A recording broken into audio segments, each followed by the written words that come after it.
Hai, halo, perkenalkan nama gua Haryanto Chung. Ini YouTube channel pertama gua di tahun 2026 ini. Apa sih yang mau dibahas? Sesuai thumbnail, kita akan bahas bagaimana strategi mengoptimasi campaign demand gen. Jadi gua akan live demo dan ada case study-nya di sini buat teman-teman belajar bagaimana cara membaca data di demand gen dari hasil campaign-nya teman-teman yang udah teman-teman naikkan sendiri.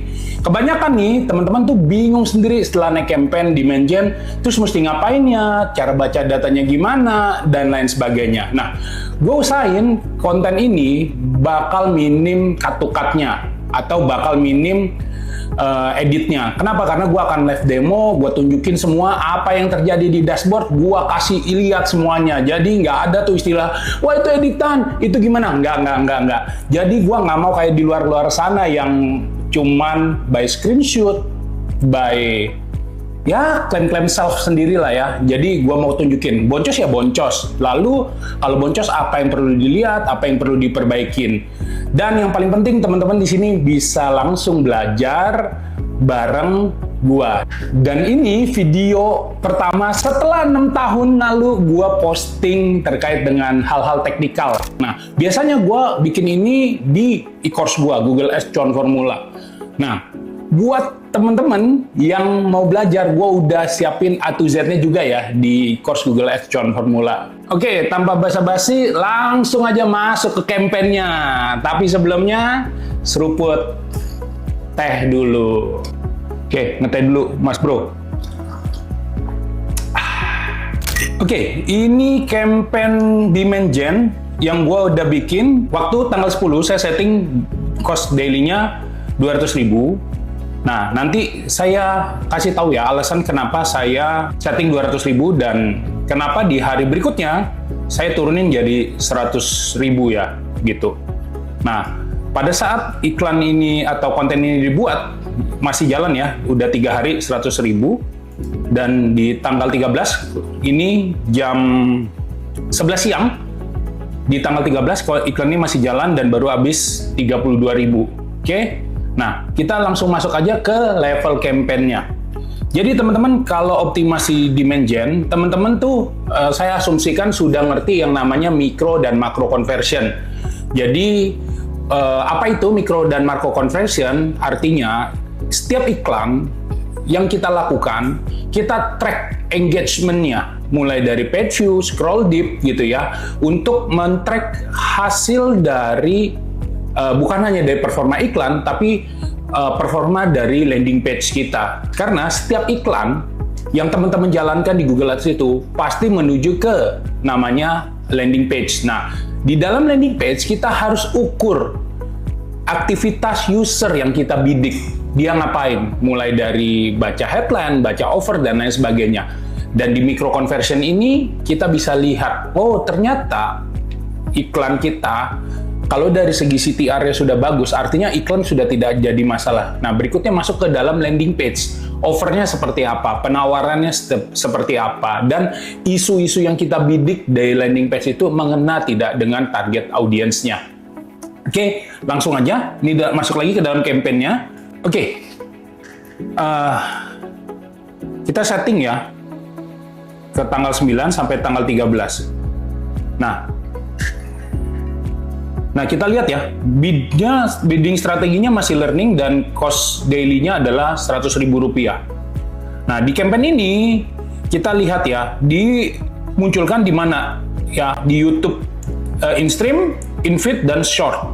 Presentasinya 21% muncul di in-stream, in-feed-nya cuma 2%, di short-nya cuma 2%-an juga. Nah, oke. Kenapa bisa seperti ini? Di in-stream-nya terlalu banyak jomplang ya, karena pada saat pembuatan aset iklan ini, saya kelupaan ada beberapa aset yang harusnya bisa masuk full ke in-stream dan ke short. Nah, yang paling terakhir saya baru bikin asetnya short di beberapa hari ini. Saya akan buka datanya ya. Nih, di tanggal 9, kita lihat ya. Nah, di tanggal 9, short-nya justru masih belum masuk ya, in-feed-nya juga masih belum masuk. Oke? masuknya ke in-stream. Nah, invite-nya masih sangat sedikit. Lalu tanggal 11 juga belum masuk ya. Nah, pada saat tanggal 12 saya sudah mulai update kontennya untuk YouTube Short-nya. Kita lihat. Nah, terbukti ya di tanggal 12-nya udah mulai ada invite dan YouTube Short-nya muncul. Oke, 13 juga udah makin bagus. Oke, di 12 ya sudah terlihat ya udah ada masuk di YouTube Short dan invite-nya. Oke, kita langsung masuk 9 ke 13. Kita ulang ya. Nah, lalu berikutnya kita lihat average cost per view-nya itu 105. Nah, dengan cost budget yang sudah saya spending 450.000 mendapat impresi sebanyak 52.000 dan kliknya ya habis 1.000 ya. Totalnya 999. Nah, mendapat CTR sekian. Oke, saya langsung aja masuk. Saya asumsikan teman-teman sudah bisa membaca dashboard. Oke, nah kita lihat di sini micro conversion-nya. Mendapat page view itu 300 yang berhasil ya. Dari 1.000 orang yang berhasil ngeklik iklan kita, hanya 322 yang berhasil landed di landing page ya, sebesar 32% nih yang berhasil landed. Dan kita lihat ya, page view rate-nya 32% gitu ya. Nah, lalu kita lihat di sini, scroll di 20%-nya hanya 11. Oke, nah konteksnya pada saat campaign ini berjalan, saya hanya tracking di 50% ya teman-teman. Jadi data ini data yang terlambat ya teman-teman. Jadi di tanggal 12 baru saya pasang lagi tagging ulang untuk baca offernya di 20% scroll deep. Nah, lanjut. Kita baca yang di 50%. Jadi dari 322 orang ini, yang baca landing page saya sebesar 34 yang turun sampai dengan 50%. Dan sisanya 6% atau 70% ya turun, itu hanya 6 orang ya. Nah, di 90% ini juga ya 70% juga saya bikinnya agak terlambat. Di 90%-nya itu ada 18 orang selama tanggal 10 sampai tanggal 13. Oke. Nah, teman-teman lihat di sini. Mereka stay in website itu dalam waktu 30 detik itu ada 192 orang. Artinya 59% atau 60% orang stay di website untuk baca offernya. Nah, conversionnya itu dapat 2 leads di sini dengan cost per conversion 225.000. Artinya cost per konversi ini di demand gen cukup lumayan tinggi. Balik lagi, produk yang saya tawarkan itu harganya 750 ribuan lah ya, hampir 800.000. Jadi untuk cost per konversi seperti ini, dan anyway ini adalah produk digital, jadi COGS-nya cukup rendah. Nah, balik lagi ya, kalau untuk saya angka segini sih cukup lumayan tinggi gitu ya. Tugas campaign berikutnya adalah kita turunkan cost per konversinya gitu ya. Dengan cara apa? Kalau dari data ini kita bisa lihat landing page-nya harus dioptimasi ulang. Kenapa? Karena data yang banyak ya, data yang aktualnya adalah di 50% nih saya karena udah bikin sudah lama, itu sebesar 10%. Artinya kalau kita bisa meningkatkan 20 atau 30% saja, jumlah yang turun ke landing page ini akan lebih banyak. Artinya lebih banyak audiens yang teredukasi. Oke? Nah, masuk ke dalam ad group-nya. Ad group-nya apa aja sih? Gitu ya. Nah, di sini ada tofu, baju putih di dalam ad group-nya. Isi ad group-nya itu apa? Saya langsung bedah ya. Nah, saya menggunakan targeting yang namanya custom segment. Ya, keyword custom segment. Ya, kita lihat langsung aja ke audience. Nih ya, saya buka audiensnya, saya edit.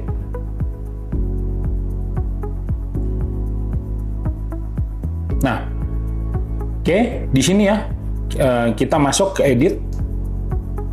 Nah, inilah keyword yang saya target, custom segment top, tidak ada yang lain. Jadi di fase testing ini dengan 100.000 per hari, saya tidak mengcombine audiensnya, ya. Nah, terus di sini ada custom your data. Artinya apa? Saya mentarget beberapa user gitu ya. Ini kan masih sedikit nih, audiensnya masih 100 sampai 250 size. Untuk apa? Karena saya jalankan iklan di Meta juga. Jadi audiens yang saya target adalah audiens yang iklan di Meta, kita convert lagi melalui demand gen. Artinya dia lihat di Meta, di Instagram, dan di Facebook. Kita ingatkan lagi pada saat dia memvisit produk-produk Google, yaitu ketika dia nonton YouTube, iklan kita munculkan lagi kepada target audiens yang kita bidik. Nah, apa aja audiensnya? Ada page view, remarketing, ya, sama page view HC. Nah, page view HC ini landing page di website upper click ya. Jadi audiens upper click saya pikir sama. Ketika dia visit website, kita coba tawarkan produk selain jasa, ya produk e-course ini gitu. Nah, nggak ada yang saya otak-atik di sini, teman-teman bisa lihat audiensnya female 25-44 tahun. Ini sudah saya setting seperti ini aja, jadi tidak perlu ada yang ribet. Oke. Nah, resultnya seperti apa? Resultnya teman-teman bisa lihat nanti. Ya, ini ya saya udah. Nah, dari 2 leads gitu ya, yang satu payment di tanggal 13, hari ini ada payment. Di tanggal 12 dapat leads, tapi belum payment, nih statusnya masih di follow up gitu ya. Oke, jadi kalau dilihat dari sini dengan 750 ribuan, saya masih profit kurang lebih 300 ribuan. Jadi saya belum keluar modal, ya, hanya modal dengan setting iklan aja. Oke, saya balik ke dashboard. Nah, lalu iklannya apa aja kok dari ad groupnya? Nah, di sini teman-teman lihat ya, ada 4 ads. Yang pertama ads 1 isinya adalah putih tofu baju hitam gitu ya. Nah, nih, ini isinya isu marketing. Saya bikin thumbnail, terus saya iklankan. Nah, ini ada yang feed untuk YouTube Short, di sini yang ada in stream ya. Nah, ini lihat teman-teman. Konten ads yang pertama nih 2.200 views. Jadi ini konten-konten pertama nih yang sebelum saya otak-atik gitu ya. Saya ada perubahan tapi saya nggak record. Yang kedua adalah baju putih, kurang lebih sama ya. Excellent statusnya.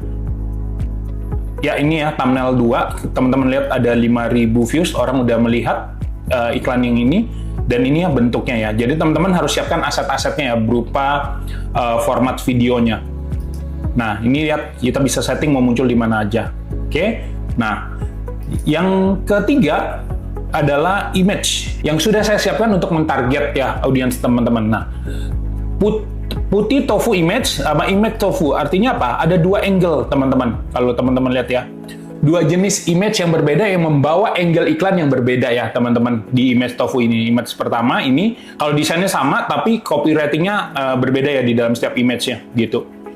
Nah, jadi untuk ad sudah, untuk ad group sudah. Nah, teman-teman, kuncian paling penting adalah sebenarnya teman-teman harus upload yang namanya placement exclusion ketika mau menjalankan iklan di demand gen gitu ya. Jadi kita masuk ke dalam tools. Di sini ada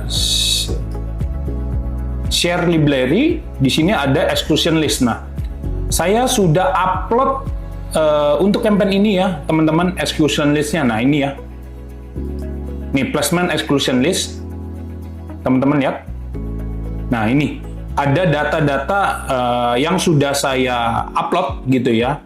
Sebelumnya saya terapkan di 15 campaign, termasuk campaign yang sekarang. Ini ada kurang lebih 36.000 website gitu ya, 30.000 YouTube channel, 30.000 list mobile apps, dan YouTube set juga yang 47.000. Ya, ini semua saya upload untuk iklannya semakin lebih tajam. Oke, teman-teman, sekian video dari saya. Semoga dapat membantu teman-teman di 2026 ini untuk optimasi campaign demand gen. Kalau ada pertanyaan, teman-teman boleh komen, dan kalau bingung, teman-teman boleh DM saya di YouTube atau di Instagram saya.